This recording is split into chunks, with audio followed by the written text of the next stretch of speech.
사도신경으로 우리의 신앙 고백하겠습니다. 전능하사 천지를 만드신 하나님 아버지를 내가 믿사오며 그 외아들 우리 주 예수 그리스도를 믿사오니 이는 성령으로 잉태하사 동정녀 마리아에게 나시고 본디오 빌라도에게 고난을 받으사 십자가에 못 박혀 죽으시고 장사한 지 사흘 만에 죽은 자 가운데서 다시 살아나시어 하늘에 오르사 전능하신 하나님 우편에 앉아 계시다가 저리로서 산 자와 죽은 자를 심판하러 오시리라. 성령을 믿사오며 거룩한 공회와 성도가 서로 교통하는 것과 죄를 사하여 주시는 것과 몸이 다시 사는 것과 영원히 사는 것을 믿사옵나이다. 아멘.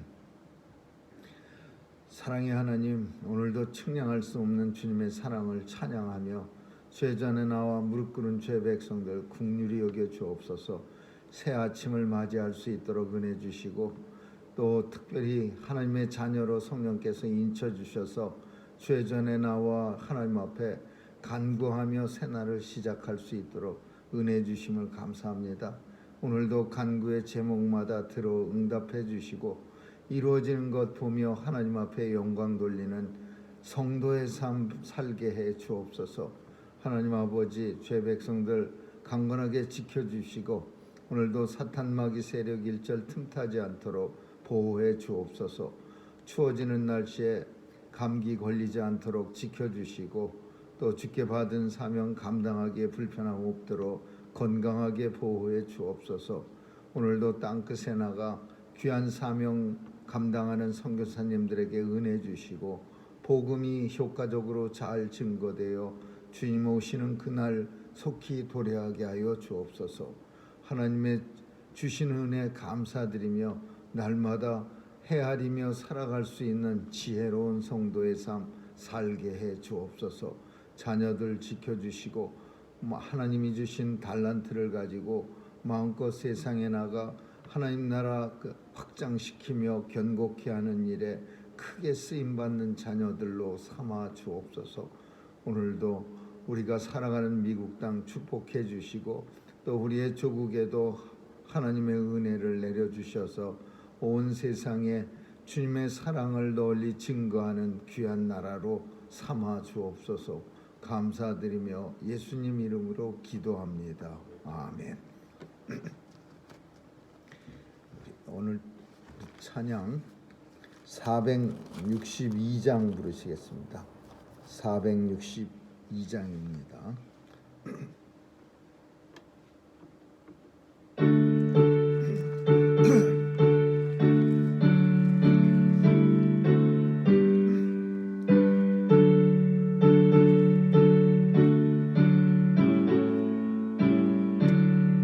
큰 물결이 설레 어두운 바다 저 등대에 불빛도 희미한데 이 풍랑에 헤어 항해하는 주 예수님 이 배의 사공이라 나 두려움 없네 두려움 없도다 주 예수님 늘 깨어 계시도다 이 흉흉한 바다를 다 지나면 저 소망의 나라에 이르리라 큰 풍랑이 이 배를 위협하며 저 깊은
이르면 저 소망의 나라에 이르리라.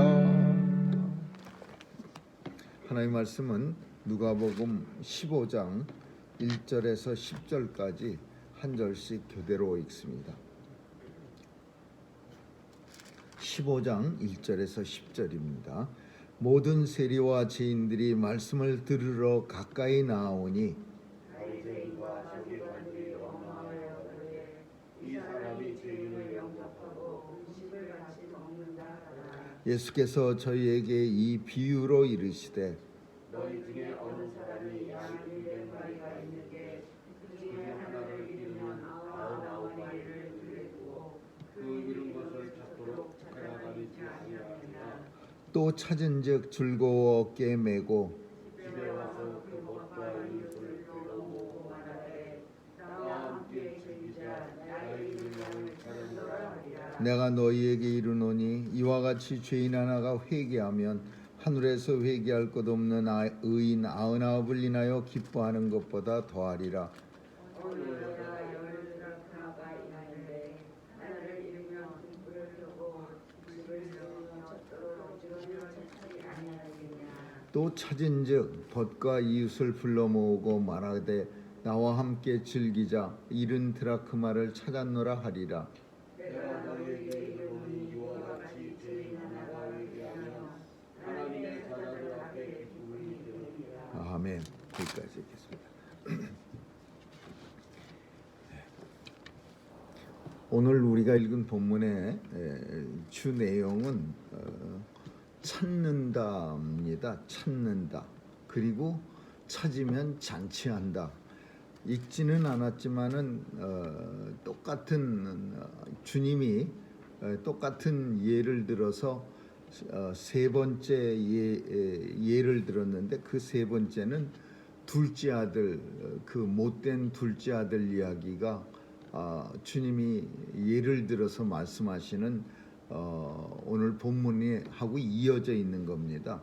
그래서 주님이 세 가지를 얘기합니다. 첫 번째는 양 한 마리를 찾았고, 두 번째로는 드라크마를 찾았고, 세 번째는 잃어버렸던 둘째 아들을 찾았는데 찾고 나서는 잔치를 크게 벌립니다.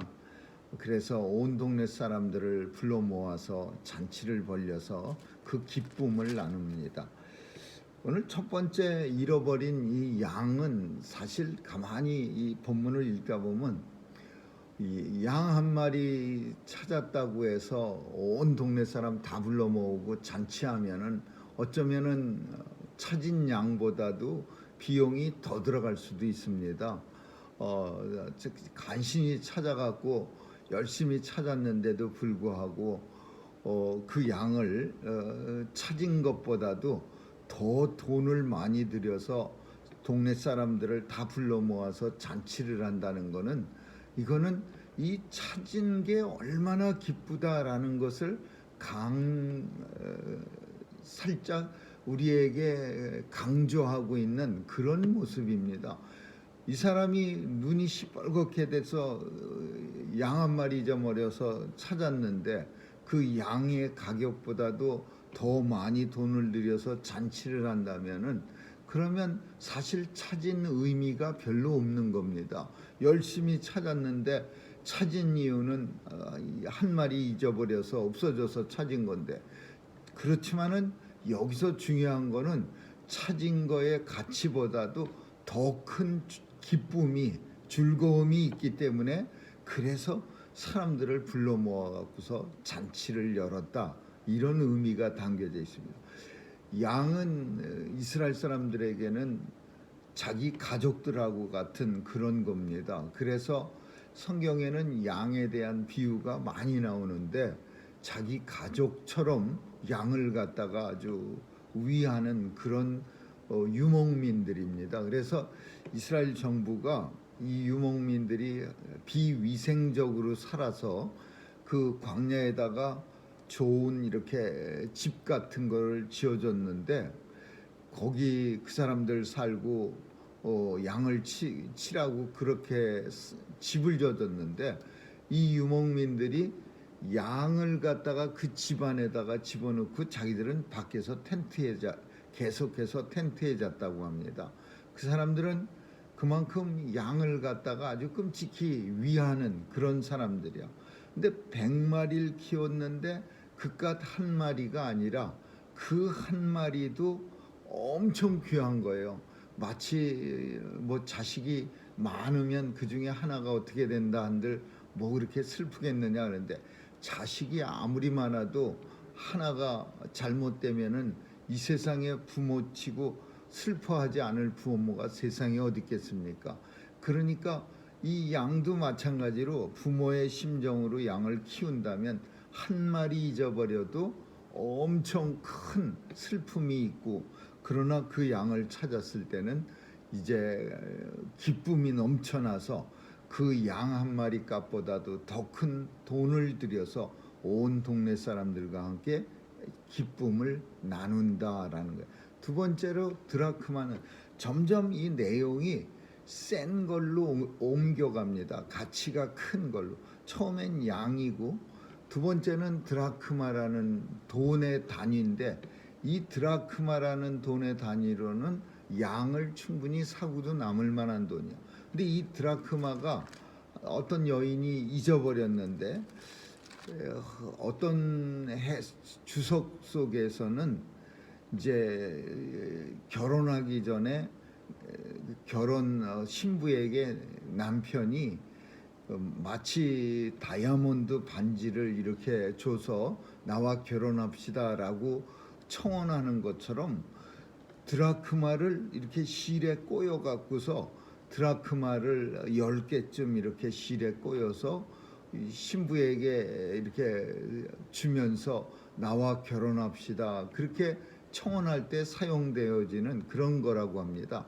그래서 물론 결혼하고 나면은 그 10개인지 분명히 10개가 다 있는지 이게 매우 중요한 거예요. 그 중에 하나 급하다고 해서 쓰는 게 아니라 이 10개로 만든 드라크마 목걸이는 결혼하는 날, 그러니까 정혼해서 결혼할 때까지 내가 마음을 변하지 않습니다라는 것을 표현하는 그런 목걸이입니다. 그래서 이거 하나 실수로 잊어버리면 이거 굉장히 중요한 거예요. 돈으로 이게 치면은 물론 큰 돈이지만은 그런 의미보다는 신랑에게 정표로 받은 거기 때문에 이거 잊어먹으면 엄청 큰일 나는 거야. 그래서 이제 굉장히 막 난리가 난 겁니다. 등불을 켜놓고 막 여기저기서 찾아갖고 간신히 찾고 나서 벗과 이웃들을 불러 모아서 또 이제 잔치를 벌리는 거예요. 그래서 이제 드라크마만큼 돈 쓰고 잔치를 벌는 거예요. 세 번째 비유, 우리 읽지 않았지만 너무 잘 아는 비유입니다. 둘째 아들. 이 둘째 아들은 아주 형편없는 아들이었습니다. 아버지가 멀쩡히 살아있는데 내 몫의 유산 내놓으세요. 그래갖고서는 강짜를 부려갖고서는 참 아버지도 훌륭한 아버지예요. 옛날 아버지들이 내 유산 내놓으세요, 내 재산 내놓으세요 그러면은 진짜 그냥 두들겨 패서 다리몽댕이를 부러뜨릴 텐데, 이 아버지는 아주 나이스하게 그래 네 어차피 먼 훗날 내가 죽게 되면 나눠줄 건데 미리 달래니까 그럼 가져가거라 그러면서 정산을 해줍니다. 근데 이런 자유를 아버지가 주신 거예요, 자식에게. 진짜 아버지는 다 압니다. 그 자식 그 돈 들고 나가갖고 무슨 짓 할 건지도 다 알고, 그 돈 가지고 나서 허랑방탕해 갖고서 얼마 안 있으면은 돼지 먹이인 쥐엄나무 열매를 먹고 버틴다는 것도 다 알아요. 오랜 경험으로 자식이 그 큰 돈 들고 나가서 잘 될 거라고 예상하는 아버지는 없습니다. 근데도 불구하고 자유를 주는 거예요. 그렇게 원한다니 내게 자유를 주겠다. 이 자유라고 하는 것은 우리 하나님이 우리 인생들에게 주신 가장 큰 선물이야. 자유의지. 근데 이 자유의지를 우리 인생들은 망치는 줄 모르고 자기 마음대로 사용해 갖고 결국은 하나님 앞에 범죄합니다. 자유의지를 주지 않았다면, 때로는 그런 생각도 해요. 둘째 아들한테 아버지가 자유를 주지 않고 안 돼, 너는 하는 짓이 그런 돈 들고 나가고 성공할 수가 없어. 너 하는 게 너 맨날 먹고 마시는 거 좋아하는 애가 이 돈 들고 나가서, 아버지가 좀 강력하게 자유를 주지 않았다면 아들이 이렇게 허랑방탕해서 돈 탕진하고 비참한 모습으로 집에 오진 않았을 거예요. 하나님이 마찬가지로 인생들에게 자유의지를 주지 않고 그냥 우리 마음속에 아주 이렇게 공장에서 나온 그런 기성품처럼 오직 하나님만 찬양하게 만들어 버리면은, 그러면 인생이 죄를 질 까닭이 없지요.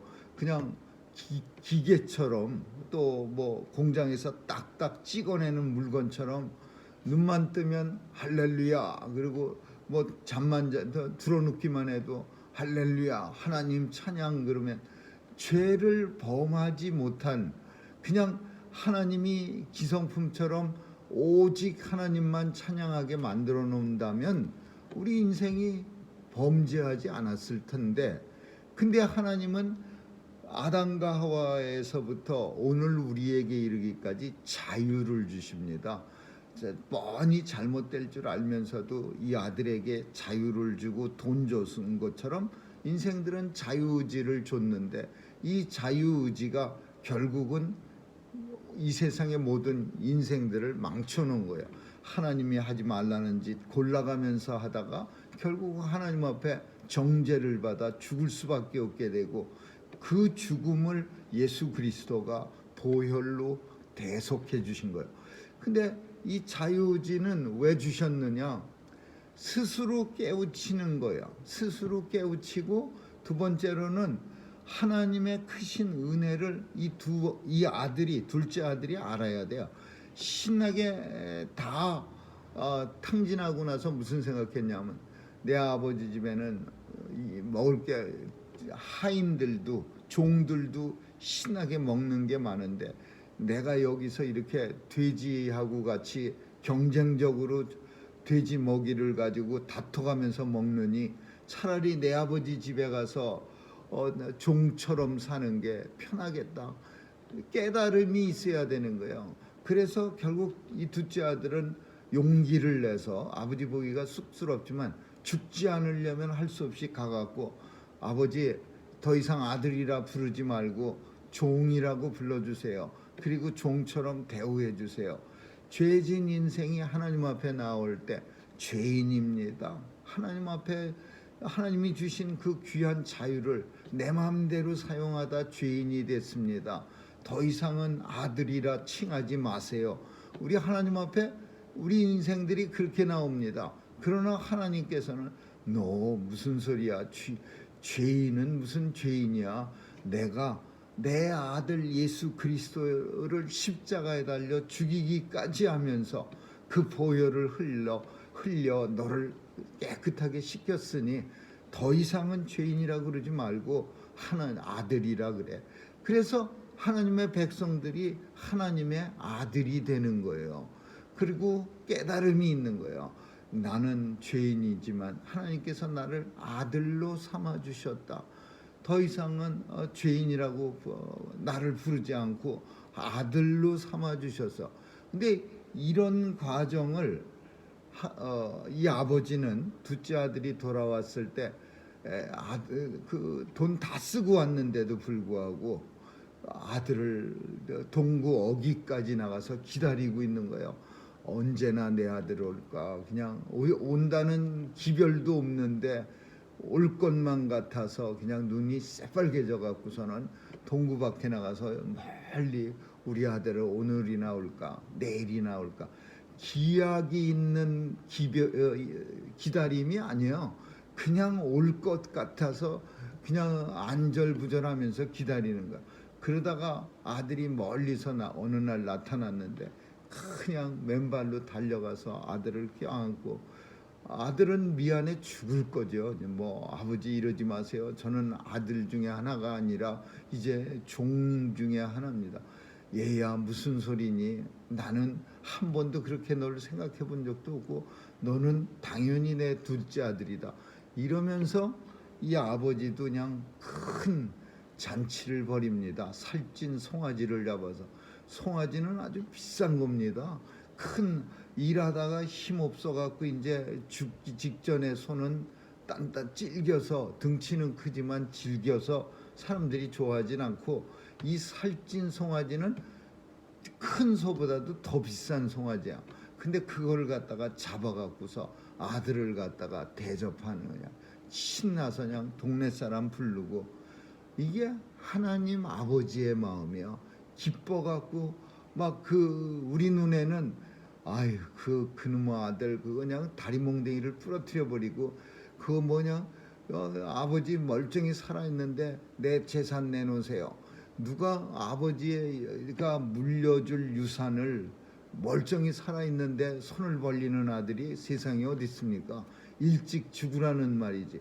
그러니까 이런 아들을 갖다가 그냥 쫓아서 호철이 들고 있다가 때려서 내보내버리지. 근데 아버지는 그렇지 않아.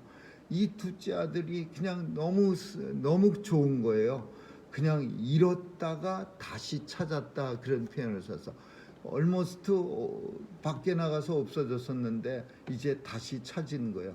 그래서 아버지는 기뻐갖고 막 그냥, 물론 형 얘기도 안 할 수 없습니다. 형은 집에서 너마다 아버지 옆에 붙어갖고 아버지 잔소리 다 듣고, 나가 일해라 그러면은 네, 그리고 나가서 일하고, 이제 뭐 해라 그러면 네, 그러고 옆에서 형은 엄청 고생합니다. 그리고 이 형은 더군다나 친구들하고 놀 때 한번 배불리 친구한테 맨날 얻어만 먹었는데, 나도 대접하고 싶으니까 양 한 마리 비리비리한 거 달라 그러니까 아버지가 씩씩거리면서 안 된다 그랬습니다. 그러니까 그냥 동생 돌아왔을 때 잔치 차리는 거 보고 눈이 확 뒤집혀 갖고 막 짜증냅니다. 나는 그냥 열심히 아버지 옆에서 일하고, 내가 친구들하고 놀고 싶을 때 양 한 마리 달라 그랬는데 아주 야박하게 거절하고, 어찌 이럴 수가. 근데 아버지는 뭐라고 말하냐면, 너는 내 집에서 나와 함께 항상 있었지만 네 동생은 저렇게 밖에 나가서 그냥 비참하게 살다가 들어와서 그래서 내가 기뻐서 그러는 거다. 너는 이미 나와 함께함으로 인해서 즐거움을 다 기쁨을 받았느니라 그래요.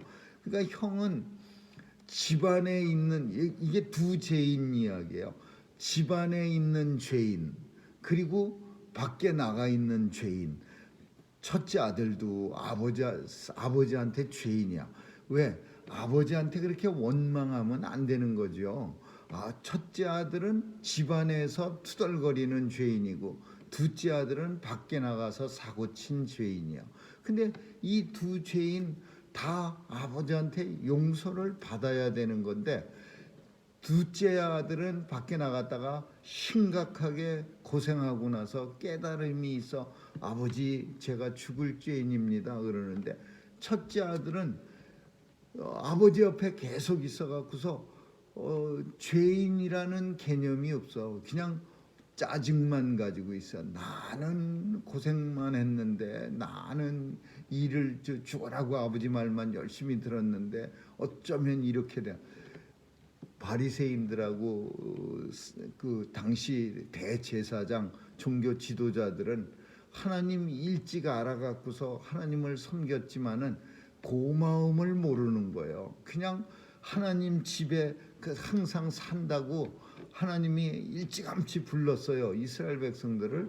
그 중에서 바리새, 사두개 이런 사람들은 부른 사람 중에서도 아주 제대로 부른 사람들이야. 근데 이 인생들이 그렇게 제대로 불렀으면, 하나님이 부름을 받았으면 남보다 더 감사하고 남보다 더 좋아하고 기뻐하고 이렇게 살아야 되는데, 이 바리새인들, 종교 지도자들, 대제사장 등 이런 사람들은요, 맨날 입이 이만큼 나와갖고 툴툴거리면서 나는 일만 했는데, 나는 율법 지키느라고 아주 그냥 뼈골이 상했는데, 그러면서 하나님 앞에 감사할 줄 모르는 거야.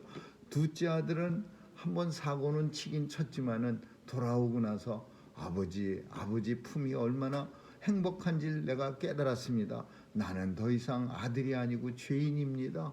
종입니다. 다시는 아버지 저한테 아들이라고 부르지 마세요. 아들이라 부름을 감당치 못하겠나이다. 이 둘째 아들은 이걸 회개라고 합니다. 회개하고 돌아온 아들이야.